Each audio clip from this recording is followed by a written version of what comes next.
Imaginez 323 flacons contenant des virus mortels, simplement disparus. Ce scénario digne d'un thriller hollywoodien ne se déroule pas sur grand écran, mais bien en Australie, en ce moment même.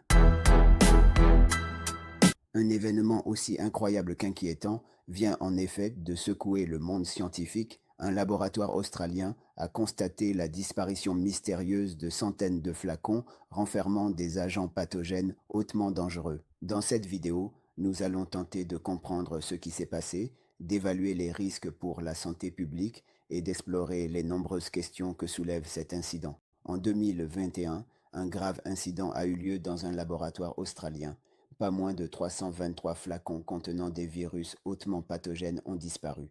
Parmi eux, on compte le virus Andra, le virus de la rage et le hantavirus. Ce n'est qu'en 2023, soit bien plus tard, que cette découverte alarmante a été faite, révélant ainsi une grave faille dans les protocoles de biosécurité. Avant d'examiner les causes potentielles de cette disparition, examinons brièvement les virus impliqués et le danger qu'ils représentent. En 1994, une mystérieuse épidémie virale a causé la mort d'un entraîneur de chevaux du Queensland, ainsi que de plusieurs de ses chevaux. Le virus n'avait jamais été signalé ailleurs dans le monde et fut par la suite nommé virus Endra, d'après la banlieue de Brisbane où l'épidémie s'était déclarée. Les renards volants ont ensuite été identifiés comme les hôtes naturels du virus. Les scientifiques ne sont toujours pas certains des modalités exactes de transmission de la maladie, mais ils pensent que les chevaux sont infectés lorsqu'ils ingèrent les excréments de renards volants. Les humains, quant à eux, seraient exposés s'ils entrent en contact avec les fluides corporels de chevaux malades. Ainsi, même si le virus n'est pas hautement contagieux,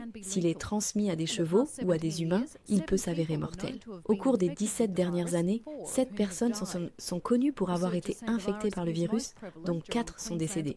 Les chercheurs affirment que le virus est plus répandu durant l'automne et l'hiver dans le Queensland et que le temps actuellement doux pourrait contribuer aux récentes flambées. La Nouvelle-Galles du Sud et le Queensland ont annoncé qu'ils travailleraient ensemble pour enquêter sur le virus et y répondre. Et un vaccin destiné aux chevaux est d'ores et déjà en préparation, avec une distribution à grande échelle envisagée dès le milieu de l'année prochaine.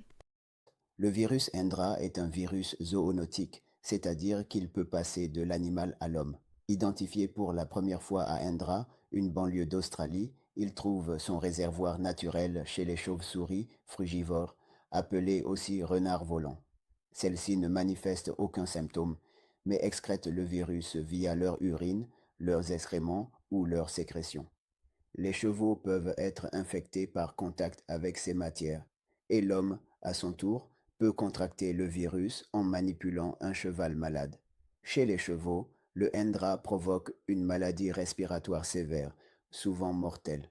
Chez l'homme, les symptômes comprennent fièvre, douleurs musculaires, maux de tête et, dans les cas les plus graves, une encéphalite potentiellement fatale.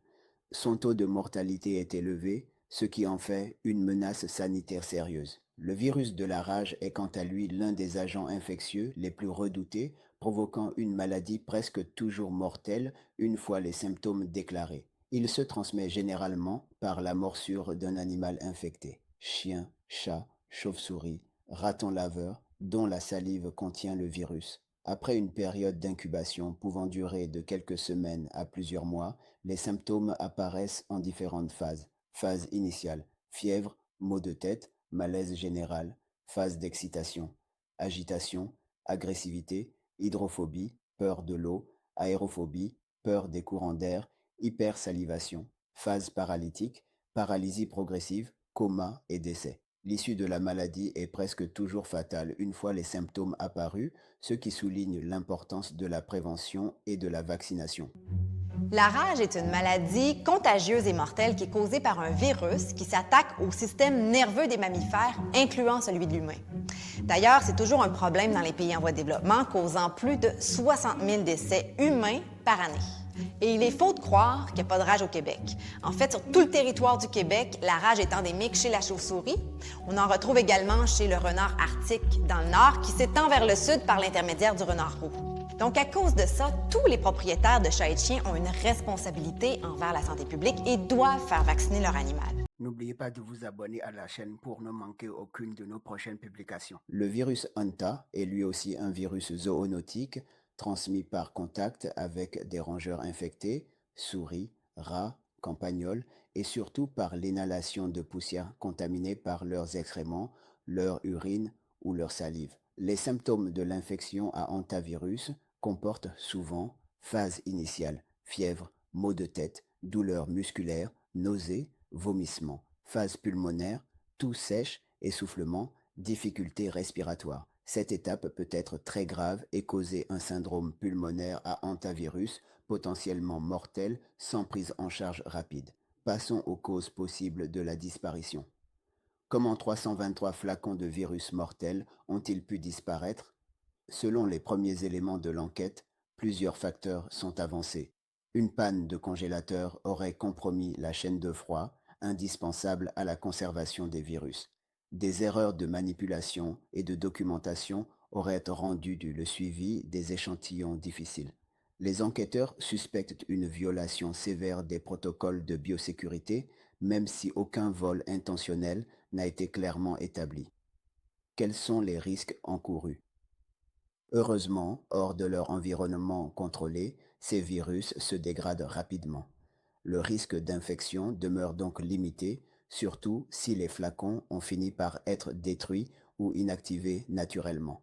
Néanmoins, un danger existait, particulièrement durant la période où ces échantillons auraient pu être accessibles sans précaution. Cet incident remet en question la fiabilité des laboratoires de haute sécurité et souligne l'urgence de renforcer les protocoles de biosécurité. La confiance du public dans les institutions scientifiques pourrait être ébranlée, tout comme la réglementation autour de la manipulation d'agents pathogènes dangereux. On sait qu'une enquête a été lancée pour faire la lumière sur cette affaire et que des mesures ont été prises pour améliorer la formation du personnel, renforcer le stockage et la traçabilité des matériaux biologiques dangereux. Mais ces initiatives seront-elles suffisantes?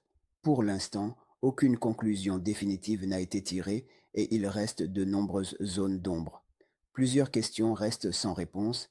Les flacons ont-ils réellement été détruits? Où se trouvent-ils encore quelque part? Pourquoi a-t-on attendu plus d'une année avant d'informer le public de la disparition? Quelles seront les conséquences à long terme sur la confiance envers les institutions scientifiques et sur l'évolution des réglementations en matière de biosécurité? Cette affaire, digne du scénario d'un film catastrophe, met en lumière les vulnérabilités qui existent dans la gestion des agents pathogènes. Elle rappelle aussi l'importance cruciale de la transparence, de la rigueur et de la responsabilité dans le domaine scientifique. Partagez cette vidéo autour de vous afin d'informer un grand nombre de personnes. Si vous souhaitez en savoir plus sur d'autres incidents de biosécurité ou sur la manière dont les institutions essaient de prévenir de telles situations, n'hésitez pas à vous abonner et à partager vos réflexions dans les commentaires. Cette histoire est loin d'avoir révélé tous ses secrets et nous vous tiendrons informés au fur et à mesure que de nouvelles informations seront disponibles.